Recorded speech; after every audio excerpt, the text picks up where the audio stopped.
Hello, everyone, and welcome back to Film Optics, brought to you by the Drive-In Podcast Network, where we discuss film, TV, and everything pop culture related. I'm your host, Christian, and this is my co-host, Devin. We have a few stories for you guys today. Nothing super crazy, but we're going to get into a lot of Gina Carano, everything that's going on with her and whatnot. We got some Spider-Man news and some Last of Us HBO news all coming up after this. That's all it is, man. A leap of faith. This is the way. Truth is, I am Iron Man. Tells me you're most relentless.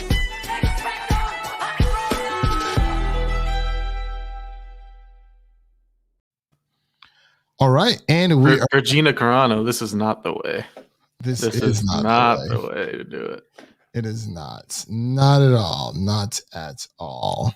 So, hello, everyone. Again, welcome back to Film Optics, the podcast, Film Optics Podcast. We're a podcast where you can listen to us on podcast platforms around the internet. Sorry for anyone who is watching on the live stream.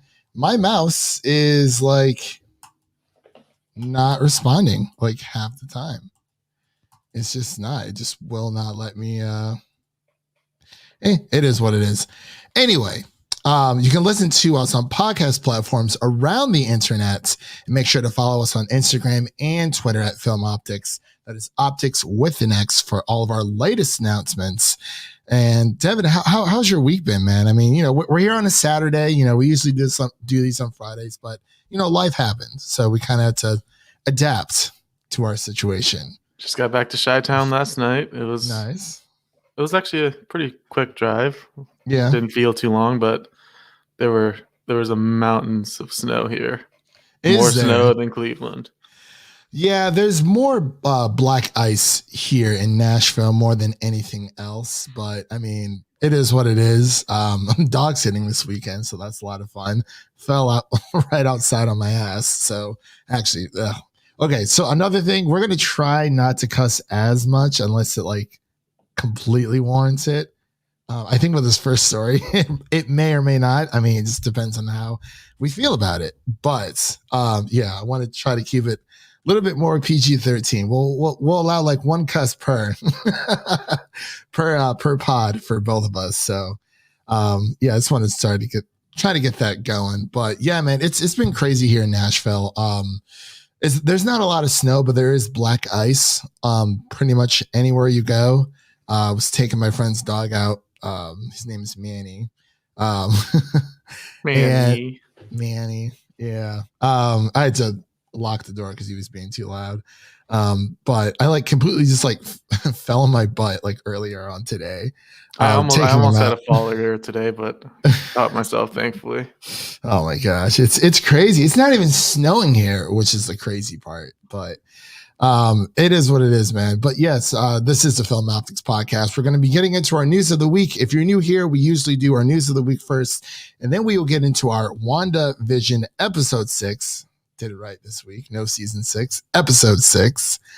And that's pretty much what we cap off with. If there's any straggling news after, there's any breaking news on a Saturday, I don't think that's going to happen, but you never know. But since you're such a big fan of The Mandalorian, Devin, I'm going to let you take this first one. I know how much you love Gina Carano. She was your favorite MMA fighter growing up.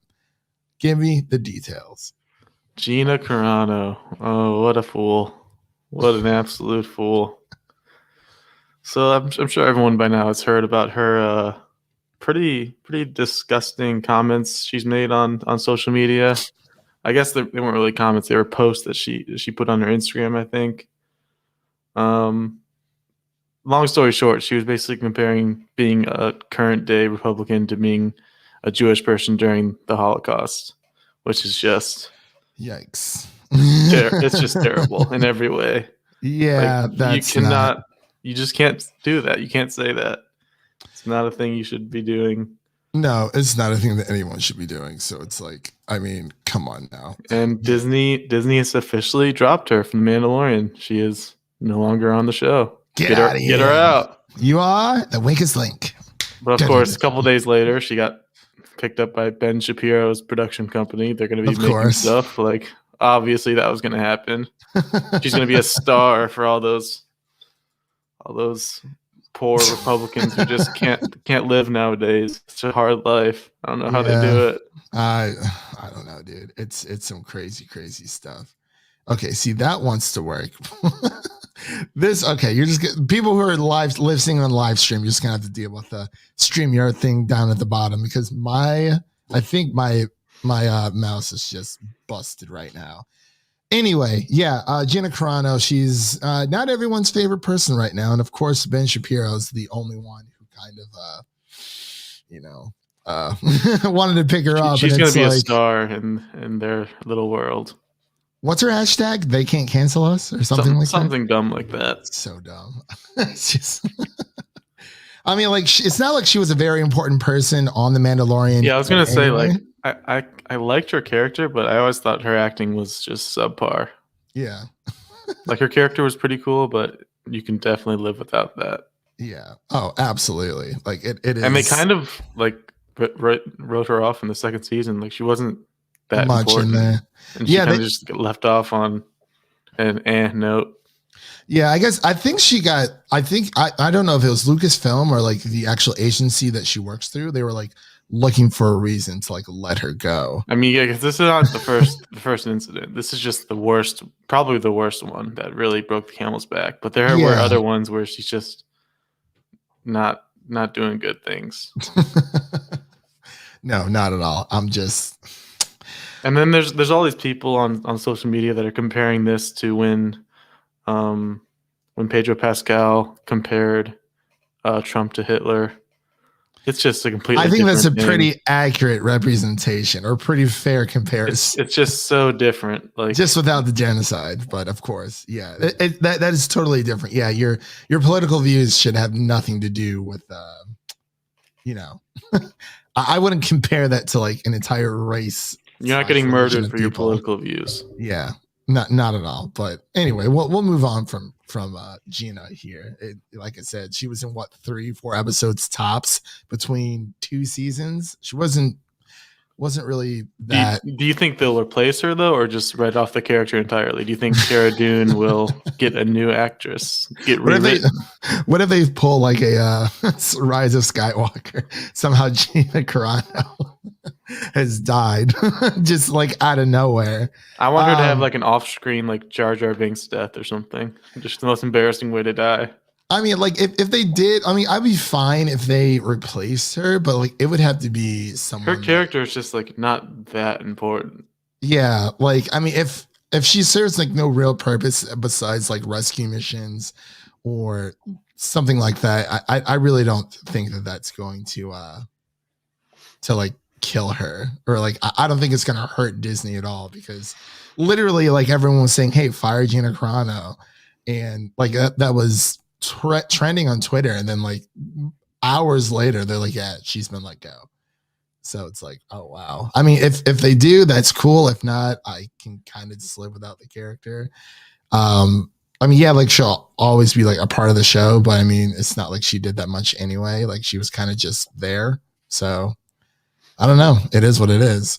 But let's move on to our next topic here, Devin. We have some fantastic news. Fantastic news. I'm very, very excited for this. We have Bella Ramsey, aka Lady Mormont, aka Lyanna Mormont from Game of Thrones. She has been cast as Ellie in HBO's Last of Us series, and we have Mr. Pedro Pascal will be starring as Joel in the Last of Us the HBO Last of Us series. Huge news, at least for me. I know I'm not like, at first I was like, I don't know if I'm like super crazy about this. Like I am interested. Let's get that point out in the open. I am interested in this, but I'm interested to see how they expand the world, because if it's just going to be beat for beat, same as the game, I honestly want nothing to do with it. But I think they are going to expand on some parts, make the world a little bit larger. No, I don't think this will be like a Marvel cinematic universe or like a DC, like a MonsterVerse extended. Just its own little universe. There's 2 games so far. Maybe we'll get a third. We don't know. But I do believe if you really want the full effect of this story, to play The Last of Us and The Last of Us Part 2. That is, I will eventually. and that was not a slide at you, Devin. That was for all of our listeners out there. But and I understand not everyone has a PlayStation, and it's like money talks, and everyone has always been talking about since the first game came out in like 2013. They're like, man, this would make like a really good movie or like a really good TV show. And I was like, yeah, like it would, but I don't think it will compare to the original because it was just phenomenal performances we had Troy Baker and Ashley Johnson playing as Joel and Ellie respectively, and everyone else who pitched in as well. It's just the best way to experience that story is to actually play the game. But I'm very interested to see how the HBO series is going to last. Like, I don't think it's going to spin on something huge. Like, I think it's going to be something kind of like Chernobyl, because Chernobyl was really, really good. But, maybe like a limited series, depending on how many games they make. But so far, there's only 2. But this series is only going to be covering the events of the first game, not of the second game. It's kind of crazy how fast this news all came out. Because at first, it was the rumors about Mahershala Ali as Joel. I was down for that. I was like, absolutely, let's go. And you see all these people on Twitter and oh, Joe's from the South. He's a white guy. I'm like, well, the best thing about The Last of Us, every character, pretty much any character that you meet in this story, their race has nothing to do with their background. It's just so happens that Ellie and Joel are white in the game. But like, and it's like people act like, I don't know, Black people don't live in Texas because that's where Joel is from. And it's like, I would have been just as open to it. I was like, oh my God. Because apparently he was offered the job and he passed it up. Yeah, I don't know too much about the character of Joel, but Pedro Pascal seems like the perfect fit because of what he's doing with Mandalorian. Like, he's just that perfect father figure who's kind of like, he doesn't care at first, but then he just can't help but love the little one. I saw I think Blessing from Kind of Funny Games. He had tweeted, he was like, Pedro Pascal is like, he's doing another co-op side mission, a type of oh my gosh, I'm blanking on it right now, a carrier mission type thing. And like, I think it's kind of cool. Like, I saw a lot of posters. Everyone's like, oh, wherever she goes, I go. I'm like, well, he's escorting her somewhere. So it's like, it's a little different, but I get the gist for sure. I'm very excited for this. Bella Ramsey, she's also done a fantastic job in His Dark Materials season 2. If anyone hasn't watched that show, it is fantastic. Based off the book series. I wouldn't say it's as big as Game of Thrones or anything, but like, I really enjoy it. And also we have Daphne Keane in there. She was in Logan, and we also have James McAvoy as wow, cannot talk today, within His Dark Materials season 1 and 2. So he's in there with a few others, Lin-Manuel Miranda and a few others. But Bella Ramsey, I think. And I was trying to figure out who was going to play Ellie. And I was like, well, it could be Caitlin Dever, because that's been a very popular choice. And then they're like, Bella Ramsey. I'm like, okay, that works just as well. I'm very excited. I kind of thought that Nikolai Coster-Waldau, who played Jaime Lannister, was going to play Joel, because he does look like picture next to each other is pretty spot on. It is very spot on. But I did not even expect Pedro Pascal to do this. And I guess his role as Joel is going to take precedent over in Mandalorian season 3, because that doesn't come out till next year. We get the Book of Boba this year. So I'm going to stop gushing about this right now. Let's get into our third news story. You want to take this one, Devin? We got some news about a potential Into the Spider-Verse 2 villain. Ooh, what's his name? Is it Kraven the Hunter? The Spot. Interesting. Well, The Spot. That's one issue with Miles Morales. His character, his rogues gallery is obviously a lot less than Peter Parker's. Like, there's a lot less to work with. But that is true. But I guess it seems like it could be a good fit based on what what they're going for. Yeah, this comes from Murphy's Multiverse. Take this with a grain of salt. We're not entirely sure if this is true, but we pulled stories from this website before, and it seems to be accurate. But I guess one good thing about it, the spot, is that they are bringing even like lesser villains into. Yeah, it is nice to get like not the same 5 that we've seen in every Spider-Man property so far. Right. Yeah. It's like, oh, like you buy a PlayStation. Oh, what game should I play? 9 times out of 10, people are going to tell you God of War, Last of Us, Spider-Man, blah, blah, blah. It's like, oh, yeah, but like, what about the other games, the other exclusives, or just the other third-party games that no one really talks about? It's kind of the same, the non-popular characters when it comes to superheroes. It's like, yeah, we know Kraven, even though we haven't gotten Kraven on screen yet. Green Goblin, Doc Ock, the Lizard, yada, yada, yada. But it is really cool to see these other heroes and villains. I mean, we saw it with Guardians of the Galaxy. I had no clue who the crap they were. And they blew up. So, I mean, if the Spider-Verse 2 is anything more so than Spider-Verse 1, it's going to be a good time for sure. Like, I'm very, very excited. Absolutely.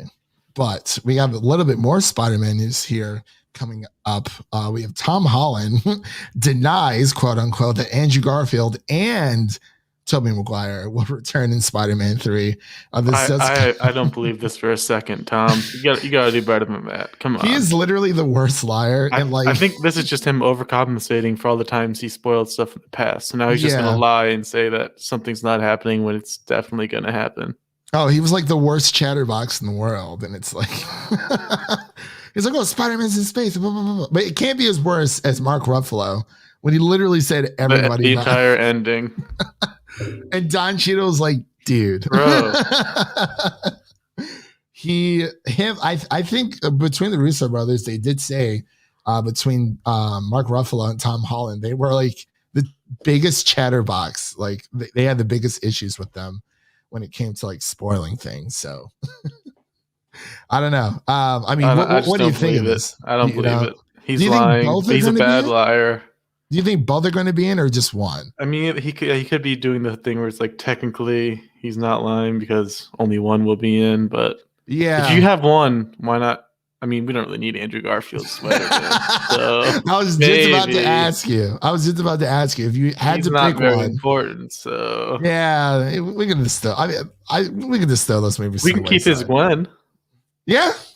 I mean, you see, because it's just with this movie, like, because there was like that running meme that everybody was, breaking. Some other random person has nothing to do with Spider-Man 3. Spider-Man 3 is reprising the role in Spider-Man 3, which is really funny. It was like breaking, not Jamie Foxx. God, I'm trying to think of someone like Florence Pugh is reprising a role in Spider-Man 3. There's like just random actors, but for a while, like it has gotten a little bit out of hand. Because we've heard Andrew Garfield, Tobey Maguire, we've heard Willem Dafoe, we heard a little bit of Emma Stone, but I think she is pregnant or just had her baby, so she's doing her motherly things, but as well as others, especially with like Doc Ock and whatnot. So it's like, oh man, yeah.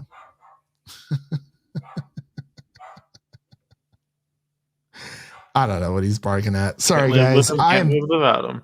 Yeah, sorry, guys. I'm dog sitting this weekend, and I can hear him in the background. I'm not sure if you guys can, but he's there. He's probably barking at whatever.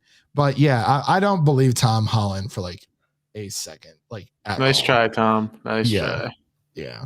He's like, well, was he technically lying? Like you said, like either one's going to be mentioned and the other one's going to show up or whatever. I don't know. I'm just really excited to see what it's going to be. I swear I will lose my shiz if I see Charlie Cox on that screen. It's going to happen. I am so far into Daredevil, dude. I love the show so much, and I'm literally kicking myself for not starting it sooner because I don't know why I didn't. It was like the Marvel TV verse. It was like, I was like, well, like I kept hearing, I'm like, I heard Daredevil's like really, really good because he is one of my favorite superheroes. Like I actually like the Ben Affleck version, even though like that movie is like crap. But like I used to watch that all the time when I was a kid. I don't know why. Like I just liked Daredevil. But yeah, I just between Jessica Jones and the Iron Fist and Luke Cage, everything else, it was like I think I was watching other things at the time. And I mean, I have a tendency to do that. It's like I'll put things in my backlog, like on my watch list on Letterbox, and just totally forget they're there. It's like, oh yeah, I did say I was gonna watch that. I still haven't watched Shawshank Redemption. I've been meaning to watch that for like freaking ages. Yeah. Yeah. Like I've seen bits and pieces. Like I know the gist of the story, but I actually haven't sat down and watched it. So there's a first. But I'll take this next one here. And then it looks like we have Steve Tucson, Eve Bess, Reese Ifans, and Sonia Mizuno have been cast in HBO's Game of Thrones spinoff, House of the Dragons. And I believe we have the original, the guy who did the original scores for Game of Thrones is coming back for House of Dragons as well. I forgot his name. I'm blanking on it, but I believe it was Martin. Nope. I can't remember. Anyway, I'm very excited about this. I know a few of these people. I definitely need to look up their filmography for other projects that they've been in. But I'm just really glad that this is, I think they're going to be starting here pretty soon. Like we have Patty Constantine will play as King Viserys Targaryen. We have Olivia Cook as Alicent Hightower, Emma Darcy as Princess Rhaena Targaryen, so on and so forth. Matt Smith as Prince Daemon Targaryen, and a few others, like I said, so on and so forth. But I'm just really excited for this. It's showing that everything's in full swing. They got the cast. I think they're going to start producing it here soon. So I'm just excited. It's going to be based off of George R.R. Martin's book, Fire and Blood. I'm about maybe halfway through. And, it's all about the House Targaryens. Daenerys' family. It takes place about 300 years before the events of Game of Thrones. So that'll be a lot of fun. I hate this dog. It keeps barking so much. Not really, though. It's just like little yips, but it's fine. Anyway, let's move on to our next story here. You want to take this? We got some more Borderlands casting news. The movie that keeps on giving us all this news.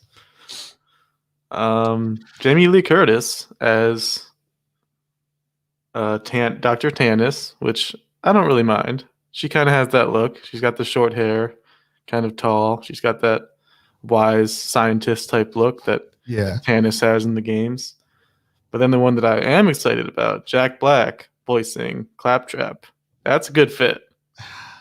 What do you? It's not that I don't like Jack Black. Do you hate Jack Black too? No. America's sweethearts. No. I swear to God, if The Rock ends up in this film, I was just going to say, you know what this means, right? They're going to have a Jumanji reunion. I'm not watching this movie. He's going to be Salvador somehow. I'm not watching this movie if that's the case. I'm just so tired of The Rock. I'm sure he's a pleasant human being, a gentleman. Are you going to watch The Young Rock, his show coming up? He has a show coming up? Yeah, Young Rock. Oh my God. On ABC or something. Nope. I'm good. I'm good. I don't, it's just why do we need a Borderlands movie to begin with? That's my only question. Like Last of Us makes sense because there's a story. But like Borderlands, like, yeah, there is a story, but like even, and we've played literally every single Borderlands game. Like, yeah, there's a story there, but it's like, do we really play for the story? Do we actually just play for the gameplay? So it's like, I mean, Borderlands 3 story was like, okay. I think Borderlands 2 was really good, and Borderlands the pre-sequel as well. But I don't know. It's just like, I hate to be like a Debbie Downer about this. I just don't feel like it's necessary, like at all. It's definitely pretty cursed. It's just like, I mean, it's kind of like, oh, Hollywood's ran out of ideas. We've gone through a lot of reboots. We've gone through like pretty much every single popular book adaptation. What's left? Oh, let's dig our talents into video games. Like, yeah, like that. like in theory, I think it's a good idea, but it's like, I mean, to me personally, video games are like the ultimate way, like the best way to tell to experience any type of story that's out there, because you have that connection of you have empathy through control. And that's why I think I like The Last of Us so much. It's like, yeah, like if I mean, I'm sure, like I said, I'll like the TV series, but it's like I've played as these characters, and I've formed more of an attachment to these characters instead of just watching them passively on the screen. Yes, the screenshot or the oh my god, the screen cuts are very cinematic and whatnot, but I don't know. It's just for the Borderlands movie. Like, I can see it being very silly because it seems like they're going balls to the wall. It just might work, but I just don't feel like it's like 100% necessary. It's like, but hey, I mean, it is what it is. It's just like every other video game movie. It's cursed to a certain degree. True. I mean, we did get some Sonic the Hedgehog 2 news. That's supposed to be coming out 2022. So we also have that. I don't know how you feel about it, but will Jim Carrey be back to carry the entire movie? I hope so, because he did a great, I mean, Ben Schwartz did a good job of Sonic as well, but I think Jim Carrey was definitely the rock of that whole movie. Like, if he wasn't there, like whether they changed Sonic or no, that movie would have been like abysmal. Yeah. He was the saving grace. He really, really was. But let's get into our last news topic before we get into our WandaVision episode 6 review. We have E3 2021 reportedly going all digital this June. So this comes from GameSpot. And as we've all known, the pandemic has changed a lot of things throughout our lives. And actually, I have a really sad story really quick before we get into this. So I walked into Best Buy today, and I was just browsing their movie section just to see what they had, any like deals or anything. We used to have, like, you walk into my Best Buy, there's like the entire back 2 walls of the store are just full of Blu-rays, movies, TV shows, like a really, really good collection, a really, really good collection. And I walked in there today, all gone. All of it just, they had a few end caps, and I was like, this looks like I honestly, I feel like Walmart has a better movie selection now. I was hurt. I was shocked.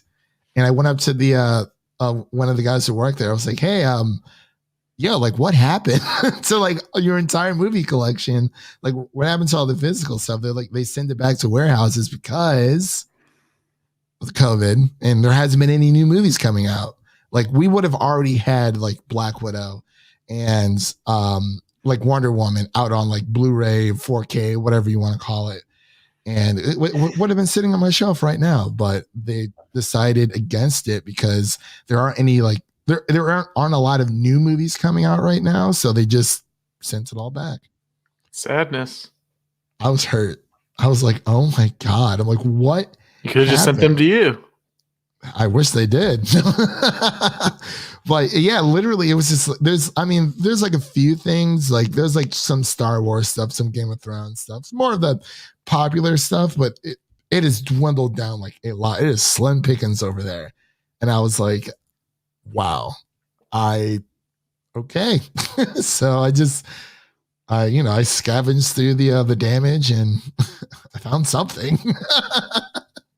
But yeah, I just wanted to share that little story before we get into this. So yes, E3 2021 reportedly going all digital in June, and more details to come coming up soon. But apparently I was actually listening to Insight Gaming's Weekend Roundup video about this.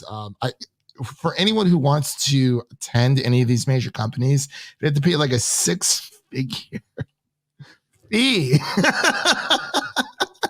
Devin's shaking his head. He said, oh, no. No. And I think this is going to lead to a lot of other, places, like especially, Sony does their own thing. Nintendo's been doing their own thing for a while. It's really just going to be, I think, Xbox and Ubisoft. Maybe EA will be there, but Like, I mean, Sony's backed out. Sony has been a part of E3 for like the past 2 to 3 years. I think it's been about 3 years so far. I mean, especially with this past year, we had Summer Games Fest hosted by Jeff Keighley. I thought that was actually kind of cool because it kind of spurted things out throughout the summer, but sometimes I kind of just wanted to be 1 week, one and done type situation. It's supposed to take place between June 15th through the 17th. And streaming online. So we'll have to wait and see. But what are your thoughts about this? I think it makes sense. There's been a few all virtual events so far during the pandemic, and they've all went pretty well. So might as well. Yeah, DC fandom was actually like really good.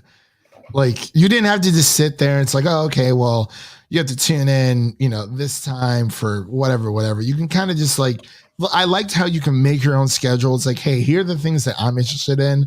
So that's when I'm going to tune in instead of just waiting for the next thing to come up. It's like, oh, is this it? No, this is something up. Oh, is this it? No, that's something else. But also remember, Devin, Jeff Keighley quit working for E3 with E3 in 2020, when he made Summer Games Fest. So there might have been some red flags already. So this might not even, it's not going to be the same E3 we've known and loved throughout the past years. But we'll be there. We'll be watching. Yeah. So we'll G4 TV is back, baby. Very, very excited. That's where I used to watch E3. Back in the day when we were kids. It was when E3 was televised on TV. It's so that was kind of shows our age a little bit, but we're not there yet. We're not super old. Speaking of showing our age, let's talk about this new WandaVision episode. Yeah. So we're about to get into our WandaVision review. WandaVision!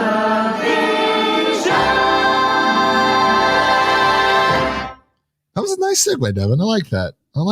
Yeah, it makes a lot of sense for this week. Yeah, it does. So we are in our WandaVision Season 1, Episode 6 review titled All New Halloween Spooktacular. So, man, this just right off the bat, I love the and this is going to be spoilers, of course. If you haven't watched it, stop listening, go watch it, and come back to this because it's about to get real. Anyway. I'm loving the 90s, early 2000s. Malcolm in the middle, baby. Yes. That was amazing. Just had to come out and say it. I was in love as soon as the opening credits started. Like you just immediately had that throwback to watching good old Frankie Muniz and Bryan Cranston on the screen. Man, oh man. Yeah, it was honestly something to behold. And I'm not going to lie, every single intro so far has not missed. Every single poster that has come out has not missed. And we actually got a little bit of news earlier today. WandaVision is the most watched, the most watched TV show today. So it's pretty exciting. I know Teddy from NerdStupid put out a little survey for people saying, what show do they prefer, The Mandalorian or WandaVision? And as much as I love The Mandalorian, I love Pedro Pascal, but I've enjoyed every single episode. Like, I feel like not every single one is missed. I know a lot of people don't like the first two. I'm a really big sitcom kind of guy, so it was just right up my alley. And I've not been bored this entire. We're 6 episodes in. I've not been bored at all. So were you ever bored during The Mandalorian though? Not bored. No, I was never bored, but for some reason there was more excitement for WandaVision over Mandalorian. I think that's more so indictment on the Star Wars universe versus the Marvel universe. Yeah, there's more exciting things in the MCU than there is in the Star Wars universe. That is true. Yeah, I love the Mandalorian. I mean, if season 1 and season 2 dropped on 4K, but your boy's buying it 100%, 100%. But I don't know. It's just because a lot of people kind of we're talking about how the Mandalorian felt more like a video game thing. I'm like, I mean, I guess especially with the first episode, it was a lot of jumping from planet to planet, gaining something new, and a lot of things really didn't start happening until towards the end, but that usually happens with a lot of TV shows. But yeah, I don't know what it is. I don't hate The Mandalorian at all. I just, for whatever reason, I just love Wanda. I think it is more of a Marvel Cinematic Universe thing. Because there's more like more that hasn't been like untapped potential in the MCU. Like there's more that we're leading to. Than what Star Wars has. Yeah, because Star Wars has been around for a while. Oh, the films have, and I don't know what it is, but just for some reason, I mean, I like season 2 of The Mandalorian way more than season 1, but I think there was only one like kind of weak episode, and I think it was like the second one, but like the rest of them were like really, really good. But I don't know, for some reason, I think I just love the mystery of WandaVision, and that's what we're here to talk about today. With this, it keeps getting more mysterious every episode. It is just we get some answers. We get some more questions. A lot more questions. Yeah, and I love it how they are pacing this week to week.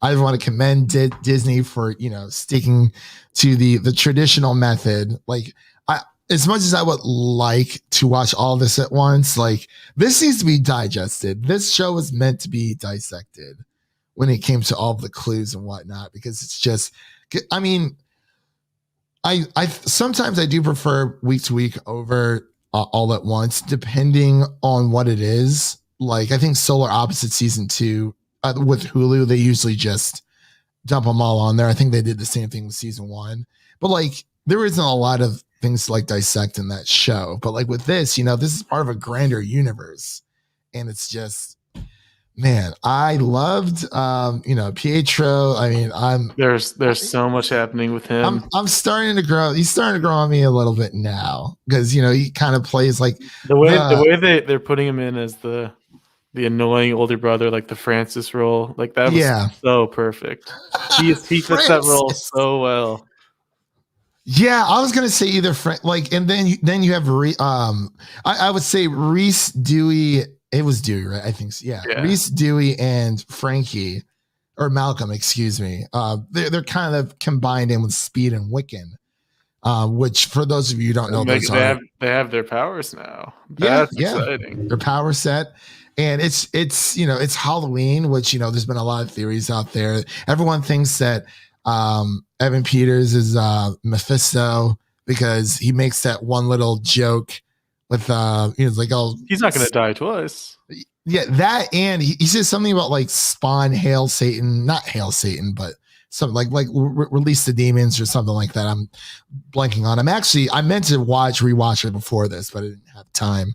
I still think film theory is right that they're not going to use a devil character because of China and the issues that they would. Yeah, that's right. Because Disney is very adaptable. When they will try. I mean, that's their biggest market. They will do anything to appease to the Chinese market. Unless they like rearrange the entire Mephisto character to where he's not just basically Satan. Or they have two different. I mean, I know it's a lot, or they have two different versions of, because I think there were. I forgot what Disney film it was where they had extras. They swapped out certain scenes to appease China. I'm blanking on it right now, but I think it was I watched it from like a YouTube video. But I mean that could be it. Or I mean I don't really think it's Mephisto anyway. But I don't know. It was so weird this episode with Pietro.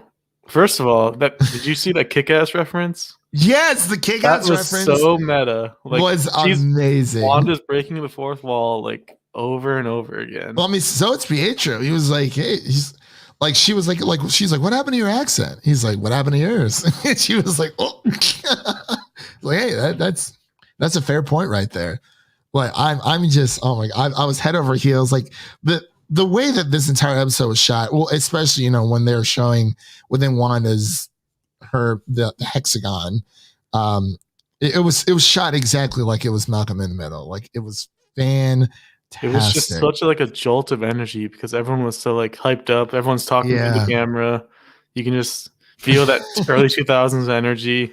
I don't think they could have picked a better show to appease to like the 90s, early 2000s kids. Yeah.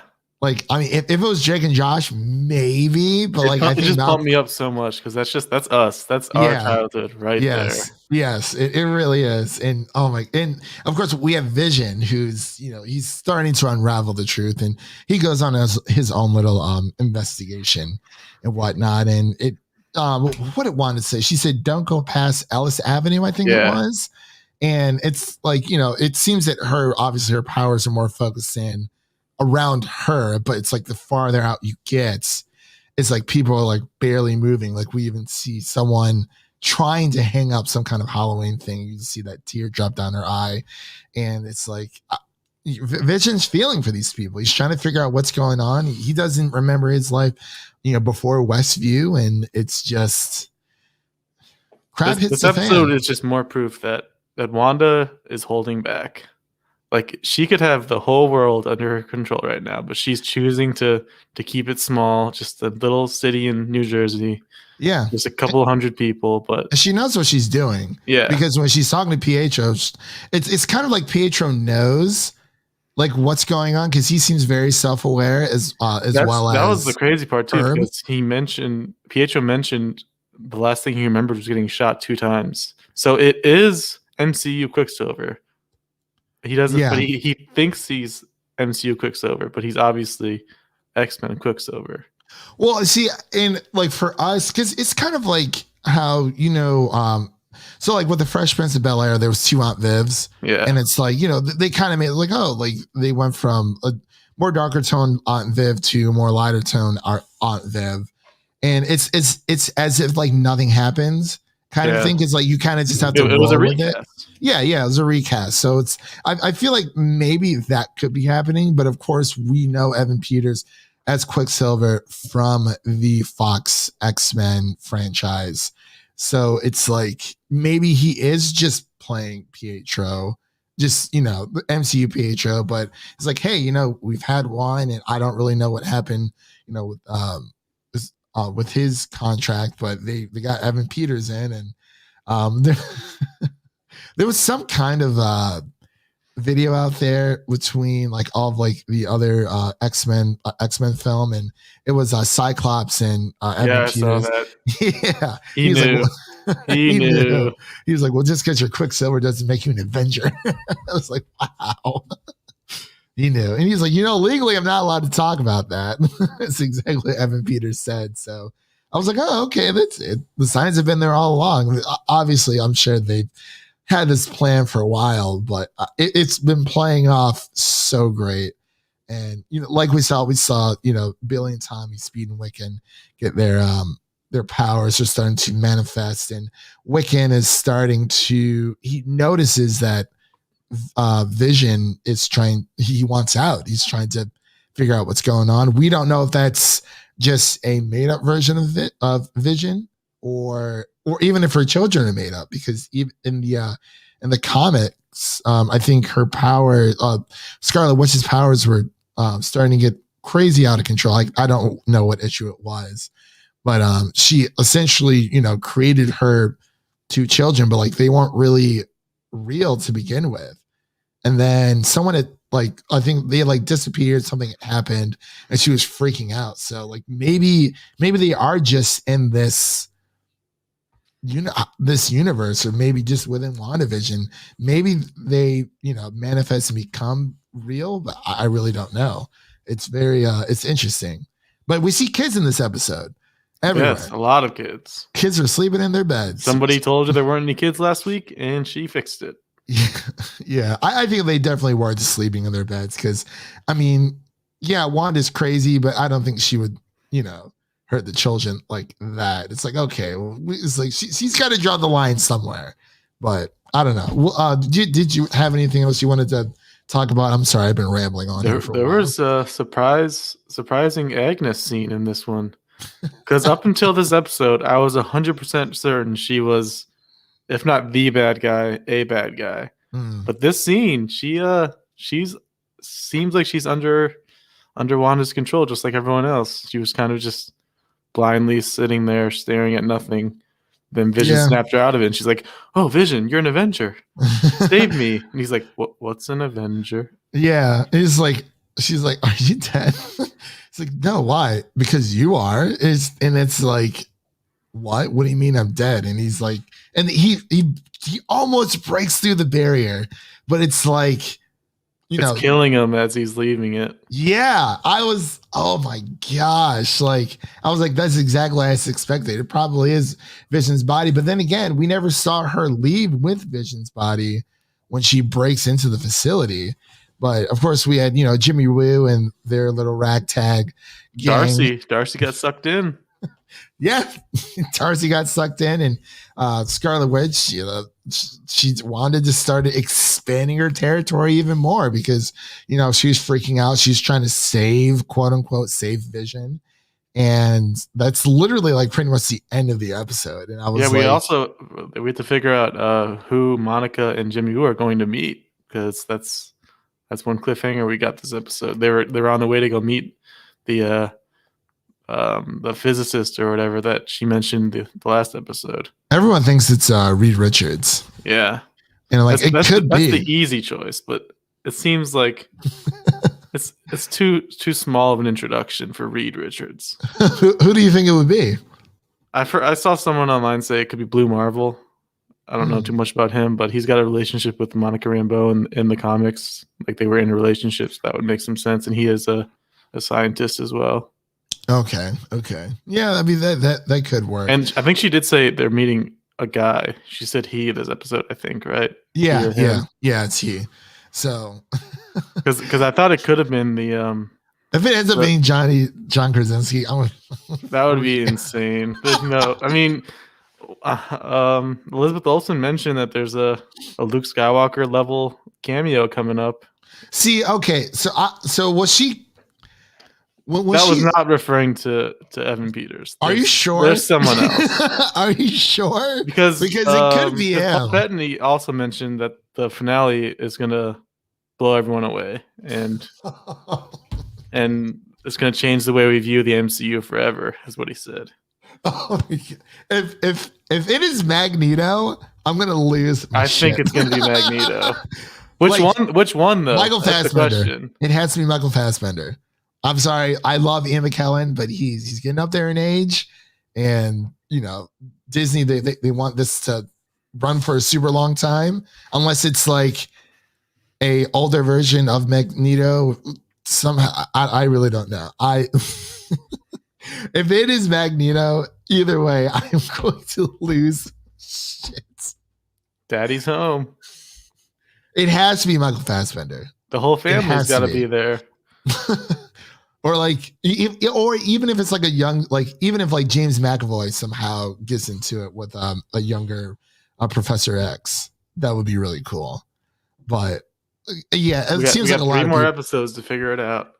Dude, I'm so happy for this week to week stuff. Like, I it sucks at the same time, but like this is what I love about it, because we get to keep this conversation going, and like, yeah, it's only Saturday. This is only the day after that we've been that it's been out, but like I want to go back. Like, I actually do want to go back and rewatch this episode. I just enjoyed it so much. Like, the shots, especially with Pietro like on the couch, it kind of like zoomed in on him, and like there was Speed and Wiccan having their little conversation like in the foreground. It's like that is like classic Malcolm in the Middle shot right there, and it's just it might just be because of nostalgia, but during Halloween, they always say that that's when the spirit world and the land of the living, the connection it's like thinner or whatever. I can't really remember. It's people do really weird stuff on Halloween. Is what I'm pretty much trying to say.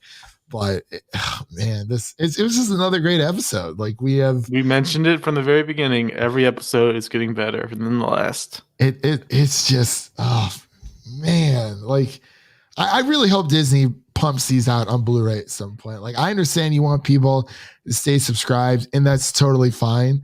Like, I mean, I've been looking for like the Daredevil seasons 1 through 3 like on Blu-ray. I know they're out there, but that doesn't mean I'm gonna, cancel Netflix. I just want that specific show. Same thing with like Stranger Things. Like I would love. I've been waiting for season 3 of Stranger Things to come out on physical. I don't know if it's out yet or not, but like it's just specific shows that I would love to have the physical versions of, because I may or may not always have Netflix, and Netflix may or may not always be around. So hopefully they can sympathize with us physical collectors. But you want to get into scores? You good? Yeah, let's do it. Another great episode of WandaVision, episode 6, titled All New Halloween Spooktacular. 90s kids, early 2000s kids, we're with you. We're one of you. And I just can't wait for next week. It's going to be amazing. At least it gives us something to look forward to every single week. I could not imagine just binging this and it's like, all right, well, now what do I watch? Like, especially it being this good. And like, this definitely warrants a rewatch, like all the way through, just seeing how everything unfolds. But Devin, what would you give season 1, episode 6 of a WandaVision out of 100? I think I gave last week a 95, so I'm gonna go 96. And I'm guessing next week will be 97, and then the week after will be 98, and then the finale will be a 99 or 100. That's just how this show goes. Yeah, I think last week I actually gave it 100 because I loved it so much, but that it seems a little bit premature now. But I'm gonna keep the streak going. I'm gonna give this a 99 out of 100. Just a little bit of wiggle room. It's not that much, but I just really love this episode. It was just wow. It was made for us. It was this entire show. It's like oh my God. This is what I love about the MCU. I want them to like explore and like experiment with things. Like I'm excited for Falcon and Winter Soldier as much as the next person, but it does give me the, continuation of just the Winter Soldier vibes. It seems kind of by the numbers, but again, we haven't seen a single episode yet, just based off the trailer that we saw. But I think I'm a little bit more excited for Loki, just because there's just so many crazy things you can do, so many things you can experiment with. But I'm loving the experimentation that's going over Marvel Studios. So Kevin Feige, just keep doing what you're doing and make sure to release Black Widow on Disney Plus. Thank you. If that's deemed the best decision, no need to rush it like Warner Brothers did. Anyway, let's close this out here. Actually, before we do, I believe we're going to be reviewing Invincible, the first 3 episodes, sometime within the near future. Of course, we have Godzilla vs. Kong coming up. We could do Billie Holiday, United States versus Billie Holiday. I'm not entirely sure what that's all about. And there's also Cherry, which I still have to watch. I think I'm going to watch that today. Get it out of the way. It's midday. It's about 2 hours and 20 minutes. So be ready, Devin. I'll let you know. But I was like, listen, I can't be watching this super late at night. I just got to get it out over the way. Get it over with during the day. I've heard mixed reviews about it, but nonetheless, I'm very excited. But let's close out here. And that's a wrap for today. Thank you all for listening, and make sure to check out the other shows over on the musiccitydrivein.com and subscribe to our show so you never miss an episode. That was Devin. My name is Christian, and we'll see you guys in the next one. Peace. There you go.